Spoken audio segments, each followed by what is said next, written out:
भारत माता की भारत माता की मंच पर आसीन जम्मू कश्मीर भारतीय जनता पार्टी के महासचिव और जम्मू कश्मीर सरकार में पूर्व मंत्री, किश्तवाड़ के पूर्व विधायक, हम सब के मार्गदर्शक और जम्मू कश्मीर के वरिष्ठ नेता डोडा डिस्ट्रिक्ट की आन बान और शान श्रद्धेय सुनील शर्मा जी, मंचासीन भारतीय जनता पार्टी जिला डोडा के अध्यक्ष श्रीमान विजय मोहन ठाकुर जी,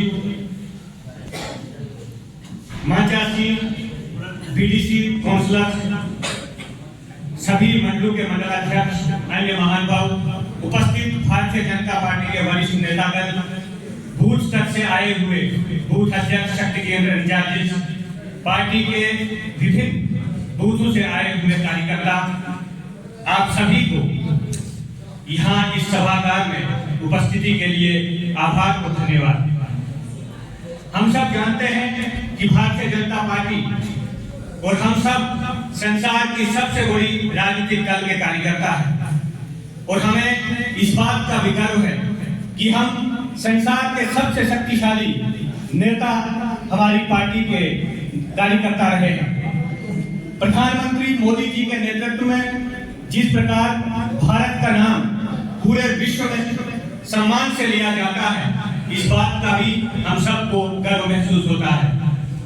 हम सबको ये समझना है कि आज पूरे संसार में भारत का नाम सम्मान से क्यों लिया जाता है, क्योंकि भारत सरकार भारत की मूल परंपरा की पक्षधर बनी। भारतीय संस्कृति के आधार पर पूरे विश्व में जिस प्रकार भारत का सम्मान भरा है, इस बात को हमने समझना है। भौतिकवाद एवं आतंकवाद से ग्रस्त विश्व आज भारत के सांस्कृतिक राष्ट्रवाद के आगे नतमस्तक है और हम सबको इस बात का गर्व है कि हम भारत के स्वर्णिम युग में जी रहे हैं। 25 वर्षों का ये अमृत काल एक ऐसा काल है जो अतीत से प्रेरणा लेकर आने वाले हजारों वर्षों तक भारत के भविष्य का निर्धारण कर रहा है। इस स्वर्णिम युग में हमारी बहुत बड़ी भूमिका है। हम सब जानते हैं कि पिछले जितने भी वक्ताओं ने हम सब के बीच में बात रखी कि ये समय जो है, ये आने वाले जो 2 महीने हैं, हम सब के लिए संघर्ष और समर्पण के दिन है।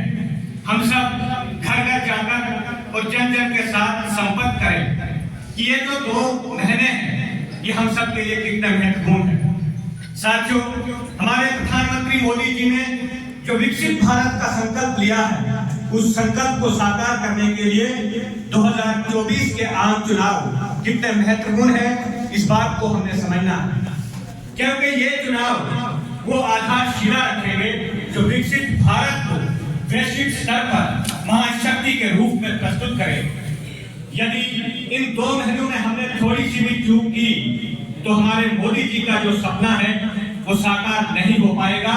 और जिस प्रकार कोसर एवं नकलू जी ने यहाँ पर बात रखी कि हमारे जम्मू कश्मीर के और हमारे इस क्षेत्र के क्या हालात थे, दोबारा वही हालात हमें देखने को मिलेंगे।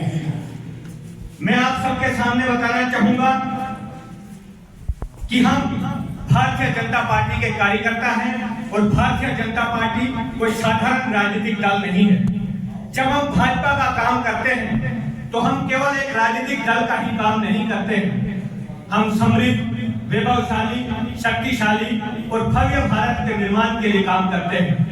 क्योंकि भारतीय जनता पार्टी एक ऐसी विचारधारा है जो भारतीय दर्शन से प्रेरणा लेकर एक ऐसी सोच का संगम है जो भारत को विश्व गुरु के सिंहासन पर स्थापित करने के लिए एक माध्यम है।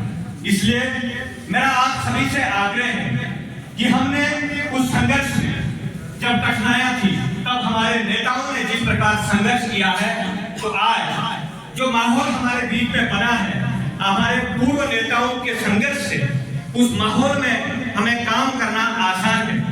परंतु फिर भी भारतीय जनता पार्टी के कार्यकर्ता के हृदय में ये बात होनी चाहिए कि संघर्ष से भरा जीवन तेरा, संघर्षों से घबराना नहीं, वो रात काली तो समझ लेना होने वाली है सुबह नहीं। जीवन के इस रण में तुझको विश्वास अटल रखना होगा, 100 बार गिरो फिर भी उठना, तेरा लक्ष्य भेद तभी होगा। इस भाव को लेकर हमने जन जन और घर घर तक जाना है और आने वाले चुनाव में हमारे लोकप्रिय नेता श्री डॉक्टर जतेंद्र सिंह जी को भारी मतों से जिताकर प्रधानमंत्री मोदी जी के संकल्प कि 370 से ऊपर हम मोदी जी को सीटें दें और एनडीए को 400 के पार करवाने में हम एक सीट यहाँ से भेजें, इसी संकल्प को लेकर हम सब अपने अपने बूथ में जाएंगे। इस यात्रा और इस निवेदन के साथ आप सभी का बहुत बहुत धन्यवाद। जय हिंद, जय भारत।